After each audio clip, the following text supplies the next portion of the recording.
amal soleh yang kedua, amal saleh. Yang pertama taubat. Yang kedua, saya kasih rumus cepat dari Al-Quran. Kerjakan semua bentuk ibadah yang diperintahkan oleh Allah.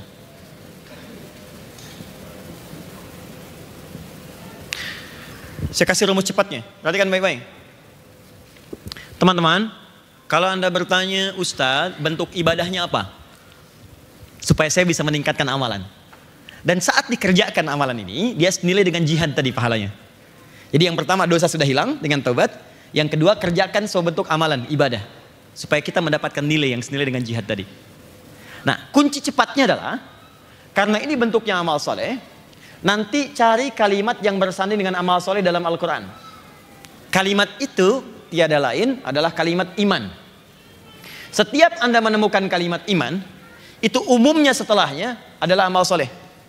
Baik berupa kalimat amal soleh ataupun rincian amalnya. Contoh, Quran surah 103. Wal asr. Innal insana lafi illal ladzina amanu. Kalimat iman wa amilus salihat. Di setelah ada kalimat iman, amal soleh. Anda bertanya apa rinciannya? Cari lagi kalimat iman.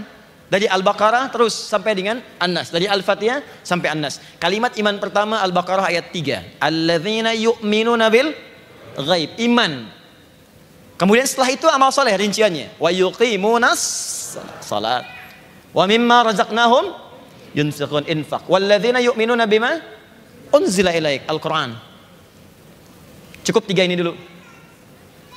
Al-Baqarah 183. Ya ayyuhalladzina amanu kutiba alaikumussyam. Hai orang-orang beriman, iman dulu baru puasa. Kutiba alaikumussyam. Ada puasa. Jadi mohon izin, ayo kita keluarkan sekarang semua amalan ini. Mumpung masih ada 7 hari ke depan, teman-teman sekalian, 7 hari. Kalau Anda mengerjakan ini sekarang, maka nilainya, nilai pahalanya bukan 10 lagi, bukan 100, bukan 700. Nilainya senilai dengan jihad. Sudah nggak ada ukuran lagi. Dah selesai. Sholat, teman-teman ayo keluarkan. Jangan cuma yang 5 waktu. Sunnahnya keluarkan semua. Malam apa saja. Ya ada tahajud, ada qiyamul lail, ada witir. Pagi dari mulai syuruk, kemudian ke duha. Ada qabliyah, zuhurnya. Ba'diyah, zuhur. Ada sebelum asar 4 rakaat. Ya, ada kemudian maghribnya, ada isya'nya. Coba cek, keluarkan semua. Saya mohon, kalau boleh saya mohon. Kalau saya perlu cium tangan ikhwan, saya cium tangan Anda. Dengarkan baik-baik. Jika ada kesempatannya, jangan tinggalkan karena tidak mudah untuk mendapatkan ini lagi. Ini amalan, gak ada bandingannya. Kan rumus cepatnya begini. Nabi itu meminta kita cerdas beramal. Bahkan kalau modalnya sedikit kata Nabi, cari yang keuntungannya banyak. Namanya sedekah jariyah. Sedekah jariyah itu modalnya bisa sedikit, tapi keuntungan pahalanya kita wafat, pahala masih datang. Saya kasih contoh cepat ya. Contoh cepat. Kita punya 50.000. Tapi pahala pengen terus ada. Anda berikan makanan pada orang, dia makan ada energi, dia sholat dapat pahala. Energinya hilang, pahala selesai. Tapi Anda berikan pada penghafal Quran. Beli mushaf, modal 50.000. Anda berikan pada penghafal Quran. Mushaf itu selama ada di tangannya, maka pahala mengalir bagi Anda. Dan dia baca, hafalkan. Dan pahalanya sama, setiap hurufnya Anda dapat pahala yang sama. Kalau sekarang dia bacakan, nilainya lebih tinggi daripada hari biasa. Yang paling dahsyat, penghafal Quran kan nggak pernah dia menghafalkan, membaca cuma sekali. Dia akan ulang-ulang. Satu ayat diulang. Dzalikal kitabu la raiba fi, la raiba fi, dzalikal kitabu la raiba fi, dzalikal kitabu la raiba fi, hudan lil muttaqin, dzalikal kitabu la raiba fi, hudan lil muttaqin, dzalikal kitabu la raiba fi, hudan lil muttaqin. Berapa huruf? Berapa pahala yang didapatkan? Dan gak pernah ada orang penghafal Quran baca cuma sehuruf. Siapa nih? Ini Pok Nur pahalanya udah banyak, sehuruf aja. Nun, dah simpen. Cari yang lain. Gak ada. Dia terus. Dan kalau mushafnya gak ada, kan penghafal Qurannya ada. Dia mengajar lagi, modal cuma 50.000, Anda wafat, dia punya murid 1.000. Dan terus. Maka cari yang cerdas. Boleh hari ini, keluarkan semua jenis sholat, keluarkan. Ini cepat sekali. Begitu dosa diampuni, dapat pahala senilai jihad. Sudah. Ini cara cepat mendapatkan surga selevel dengan Nabi. Karena status orang beramal jihad, wafatnya syahid, syuhada, Itu syuhada itu golongan di antara 3 golongan yang tinggalnya dengan semua nabi di surga. Bukan cuma Nabi Muhammad SAW, semua nabi. Beberapa nabi namanya Anbiya. Surah ke-21 Al-Anbiya, karena disebutkan kisah beberapa nabi. Nabi Ayyub, Nabi Yunus, dan seterusnya. Ya, tapi kalau semua nabi, nabiyin. Dari Nabi Adam sampai Nabi Muhammad SAW. Buka Quran surah ke-4 ayat 69. Ada 3 golongan yang tinggal dengan semua nabi. Ya, wa may yuti'illaha war rasul fa ulaika ma'al ladzina an'ama Allahu 'alaihim minan nabiyyin. Ada orang-orang yang tinggal dengan semua nabi di surganya. Siapa mereka? Awas, hati-hati. Wasyuhada'i, ya, nabiyina wasiddiqina wasyuhada wassalihin. As-siddiqin, orang-orang yang jujur mengamalkan isi Quran. Di kamu pengusaha, kata Allah, berusaha yang baik, dia kerjakan dengan baik. Jujur, dia jujur, masuk golongan siddiqin. Siddiq itu bukan cuma benar, tapi membenarkan apa yang Allah perintahkan. Makanya Abu Bakar As-Siddiq ketika diprovokasi oleh Abu Jahal, ya, Abu Jahal, Abu Lahab dan sebagainya, diprovokasi, terutama Abu Jahal. Tinggal 1 orang nih, kalau dia ini bisa ikut dengan saya, selesai dakwahnya Muhammad SAW. Rumahnya sahabat Abu Bakar sekarang yang Hotel Hilton. Ya, ini kalau teman-teman ikut umrah atau satu situasi, nanti saya tunjukkan tuh. Ini kalau teman-teman umrah atau haji, dari Zamzam geser Hotel Hilton. Hotel Hilton tuh masuk naik tangga yang eskalator ke atas, jangan masuk. Naik lagi ke atas sekali. Di situ ada musola, itu rumahnya sahabat Abu Bakar dulu. Di situ. Diprovokasi, dicari. Tinggal 1 orang lagi, kalau dia percaya dengan saya, selesai dakwah Muhammad. Ditarik, dibawa ke Jabal Qubais. Dengarkan apa kata Muhammad. Kata Abu Bakar apa? Kata Nabi Muhammad, saya tadi malam barusan diisrakan oleh Allah dari Masjidil Haram ini ke Masjidil Aqsa, kemudian pulang lagi ke sini. Semua ketawa termasuk Abu Jahal. Dikira Abu Bakar akan mengatakan, ya sudah, Muhammad pendusta. Apa kata Abu Bakar? Kalaulah Muhammad SAW mengatakan, sekarang di belakang bukit Jabal ini, Jabal Qubais, ada musuh akan menyerang kita dan tidak terbukti, saya tetap akan percaya kepadanya. Membenarkan apa yang disampaikan Nabi dengan sepenuh jiwa, itu namanya shadiq. Tapi kalau terus dibenarkan dengan penuh keyakinan, siddiq. Jamannya siddiqin. Anda pengusaha, Anda yakin dengan hukum Allah, riba tinggalkan, ini yang gak bagus tinggalkan, Anda masuk ke golongan siddiqin. Anda yakin dengan amalan sedekah, kerjakan, siddiqin. Syuhada ini terakhir solihin. Ya, tidak cukup dengan nama, saya Pak Solihin Ustaz, bisa nggak masuk surga dengan Nabi? Tidak. 3 golongan ini. Jadi kalau Anda berhasil wafat saat ini, misalnya wallahu a'lam, wafat sudah amalan tinggi, dosa diampuni karena taubat, dan sesurga dengan Nabi sallallahu alaihi wasallam. Enak kalau ditanya, "Akhi, kamu siapa?" "Saya fulan." "Kamu di surga mana?" "Oh, saya dengan Habib fulan, Ustaz fulan, Syekh fulan." "Wah, luar biasa." "Kamu di mana?" "Saya di surga." "Adalah di mana sih?" "Sebelah sana." Karena nggak bisa ngejar, karena levelnya tinggi. Tapi yang tinggi bisa turun ke bawah. Bisa bahkan dikunjungi oleh semua malaikat. Ada di Quran surah ke-13 ayat 23 sampai 24. Dikunjungi semua malaikat. Dahsyat.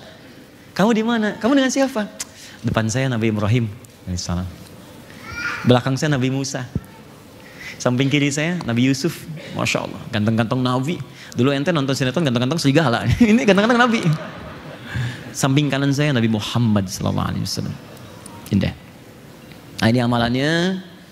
Terus puncaknya nanti saat Idul Adha. Bagi yang berkurban, siapkan izin ya, mengingatkan sebelum kita berdialog, kurang lebih ada 20 menit ke depan atau 15 menit lah ya. Kalau sudah berniat kurban, tolong jangan potong kuku dan rambut yang melekat di tubuh sampai disembelih hewannya. Ya, sampai disembelih hewannya. Memang ada yang berpendapat hewan kurban, tapi saya tidak mohon maaf, tidak condong pada pendapat ini. Yang lebih kuat itu jangan potong kuku dan rambut yang melekat pada orang yang akan berkurbannya. Dalilnya hadis Muslim jilid yang ke-7, kemudian di nomor hadis 1977, paling kanan sebelah atas, dari Ummu Salamah radhiyallahu taala anha. Beliau berkata dari Nabi sallallahu alaihi wasallam, "Idza ahalla hilal dzil hijjah wa arada ahadukum an yudhhiya fala yamassanna min sya'rihi wa adfarihi syai'a." Kalau ada seorang di antara Anda ingin berkurban, kemudian tiba awal Dzulhijjah, sudah siap dengan hewan kurbannya. Jadi teman-teman sudah siap, sudah beli nih, sudah bayar. Maka jangan sentuh, jangan potong semua rambut yang melekat pada tubuhnya dari rambut sampai bagian bawah plus kuku. Ya, jangan disentuh sampai hewan kurban disembelih. Begitu selesai, terus berdoa tadi, baru kemudian kita boleh cukur, boleh potong. Apa hikmahnya? Supaya Allah berkenan mengampuni semua dosa dari ujung kepala sampai ujung kaki di kukunya. Khawatirnya sebelum diampuni terpisah itu dan pernah berbuat maksiat, bersaksi di hadapan Allah. Walaupun diampuni juga, cuman dia bersaksi. Mirip orang masuk pengadilan, dibuka semuanya, cuman vonisnya bebas. Vonis bebas, cuma dibuka. Ada orang yang bersaksi semua di hadapan Allah. Cuma ditutup oleh Allah. Tapi kan malu juga di hadapan Allah dibuka. Lebih baik tempat SP3 kan? Nggak dibahas, selesai. Dipotong semua, habiskan semua. Begitu di sana membaca Bismillahi Allahu Akbar, lontar jumrah, di sini menyembelih. Sifat hewani kita sembelih. Bismillahi Allahu Akbar dengan bacaan yang sama. Tanggalnya sama, 10. Bismillahi Allahu Akbar. Baru menghadap ke kiblat. Inni wajjahtu wajhiya lilladzi fataras samawati wal arda hanifan musliman wa ana minal musyrikin. Inna salati wa nusuki wa mahyaya wa mamati lillahi rabbil alamin. La syarika lahu wa bidzalika umirtu wa ana. Banyak diucapkan, tapi yang jarang masuk ke hati. Ya Allah, hari ini aku pasrahkan diriku sepenuh hati dan jiwaku, sepenuh diriku. Jika aku pernah beramal sampai dengan korbanku saat ini, maka semua aku niatkan untukmu ya Allah. Ya Allah, jika aku masih ada punya kesempatan hidup dari mulai saat ini, maka mohon bimbing aku lebih baik daripada hari sebelumnya. Tapi jika aku wafat hari ini ya Allah, mau mati, mohon jadikan wafatku wafat yang baik dalam hari ini. Jika engkau masih berikan aku kesempatan untuk menjalani kehidupan, aku berjanji mulai detik ini, aku akan tunduk patuh pada semua ketentuan. Wa ana minal muslimin atau wa ana awwalul muslimin. Kalau ada orang pertama yang akan tunduk, aku sekarang orang pertama yang akan tunduk ya Allah. Aku berjanji akan jadi muslim yang lebih baik lagi daripada hari sebelumnya. Tidak cukup dengan amin, itu harus kita lakukan. Sembelih hewannya, hadirkan kekuatannya, dan rasakan hasilnya. Nah itu yang saya sampaikan kesempatan kali ini. Saya mohon izin saya simpan dulu untuk fikih salat, karena saya khawatir kita ketemu bulan depan atau mungkin tidak ketemu tapi kita tidak ingat dengan amalan ini. Ya, selebihnya kita diskusi sejenak teman-teman sekalian. Ada waktu mungkin sekitar 10 menit, 15 menit. Ya sekitar 15 menit ya paling maksimal sebelum masuk ke zuhur. Kalau ada yang kurang jelas atau ingin meluruskan, ingin mengoreksi, saya perkenankan dan kita bisa berdialog untuk itu.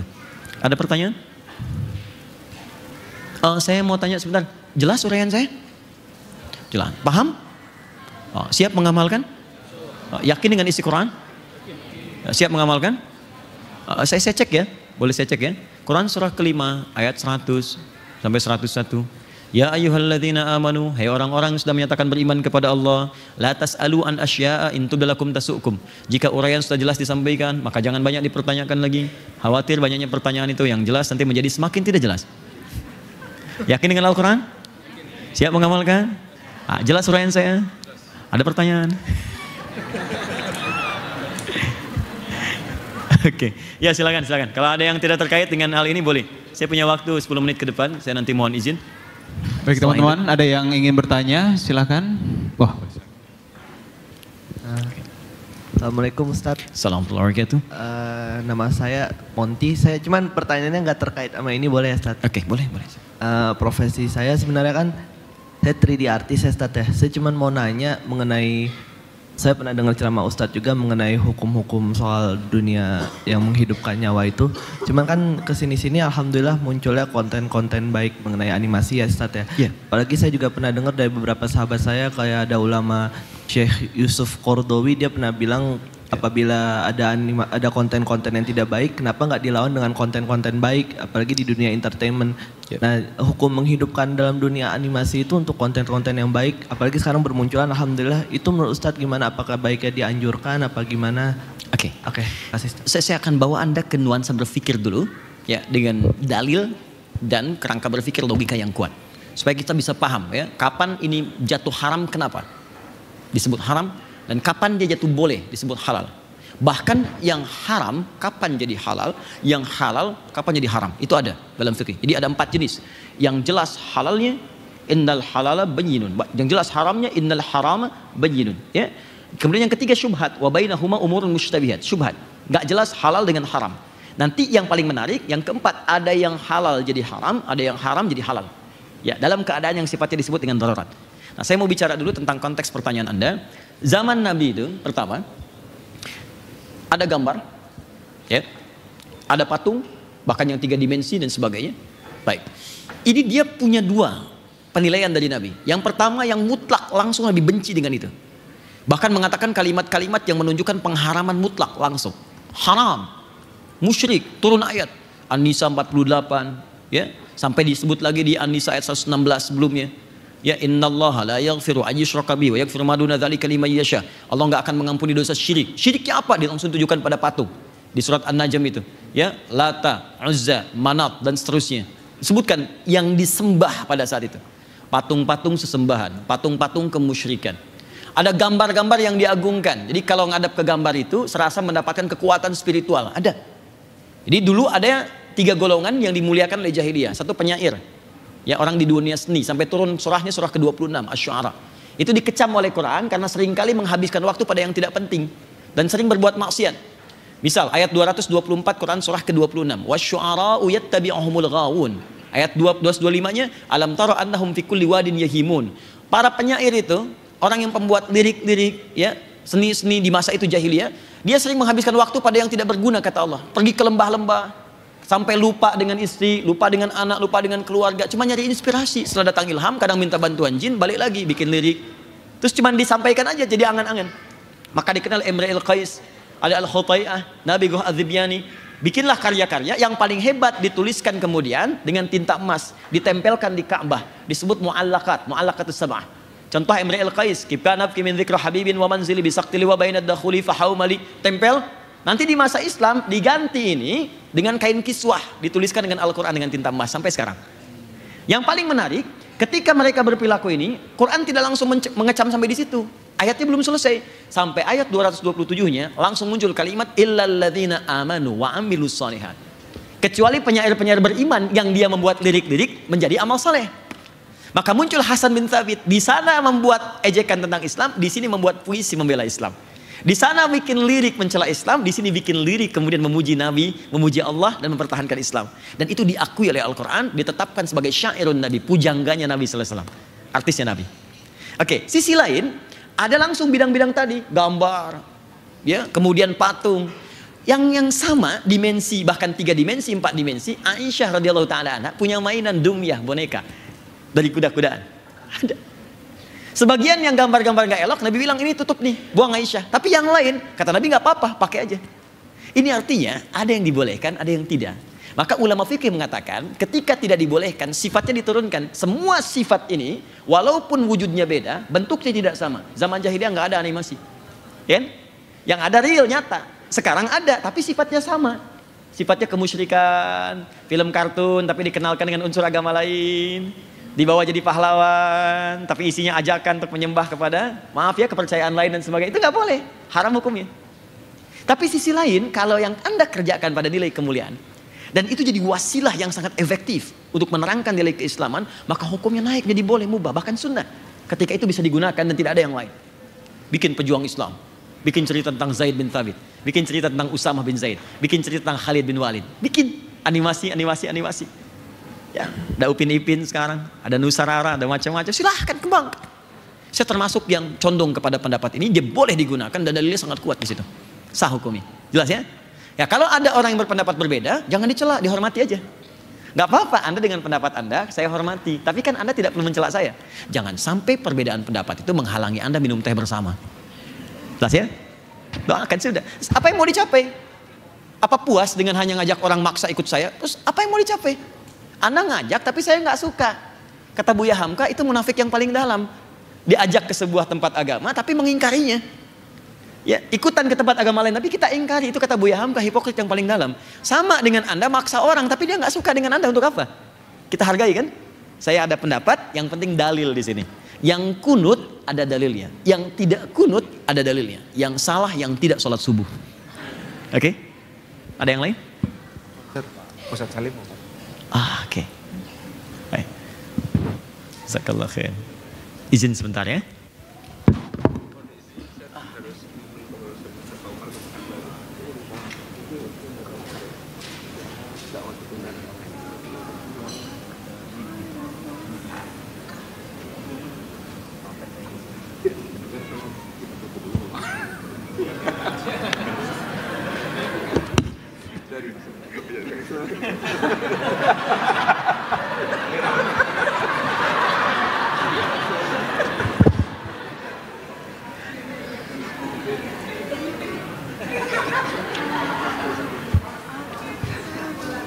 Mas?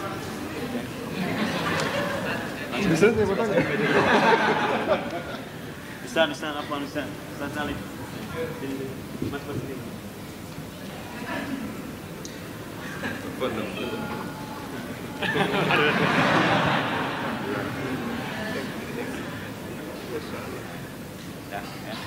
Apa lagi? Udah nggak usah. Nah, sebentar ya. Bismillah Ustaz, bagaimana caranya agar kita selalu bersyukur? Ya, bersyukur sudah.